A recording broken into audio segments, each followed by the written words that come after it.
Welcome back to Take 3 for Politics. I'm Andrew Theen here with Brad Schmidt. We're here to talk about Commissioner Amanda Fritz. Brad, you had a story this morning about the commissioner's political future. Yeah, Commissioner Amanda Fritz announced that she is running for re-election in 2016. She did so after previously saying she would not seek a third term. As you may remember, Commissioner Fritz's husband died in a tragic car accident on September 24th as he was commuting to his job as a psychiatrist at Oregon State Hospital in Salem. Over the past couple of months, she's done some soul searching. She was with her family in Cabo San Lucas over the holidays when she came to the decision that she did want to seek re-election. Commissioner Fritz plans to use some of the insurance policy money that she received from her husband's death to help fund her campaign. Brad, what does this mean for the City Council going forward?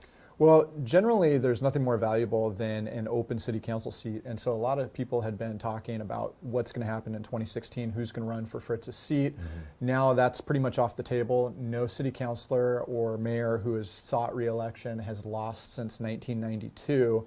So it's sort of a shoe-in, and barring something unexpected, that Fritz would be able to maintain her seat. Commissioner Novick and Mayor Hales are also up for re-election in 2016.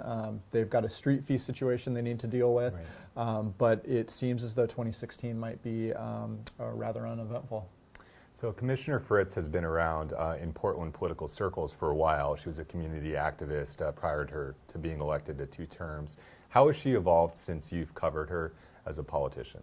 Well, Commissioner Fritz has always sort of been the outsider in City Hall. She first won election using a voter-owned election, which is essentially public campaign money to run her election. She's the only person who was not on City Council that was elected via this way. And when it went away in 2012, people wondered, well, how is she going to run for re-election? Well, she did so by spending a lot of her own money and her husband's money, $300,000. So she has maintained her position and essentially kind of learned from that first term where she had a rookie portfolio. She wasn't very prominent. She was always on the end of losing 4-1 votes and often the principled politician there.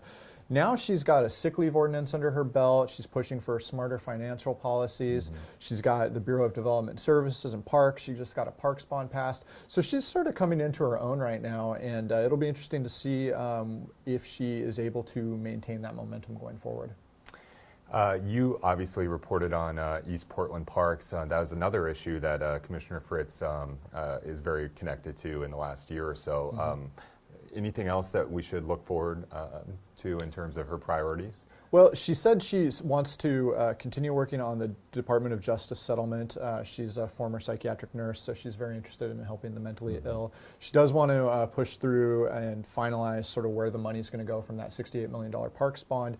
But she wasn't quite ready to talk about what she wants to accomplish in her third term. I think she's still got to figure that out. One thing she did say, though, is voter-owned elections. She knows we need to have basic money for basic services, but she's still interested in figuring out a way where the not typical politician can run for office. Well, she definitely is not a typical politician here in Portland.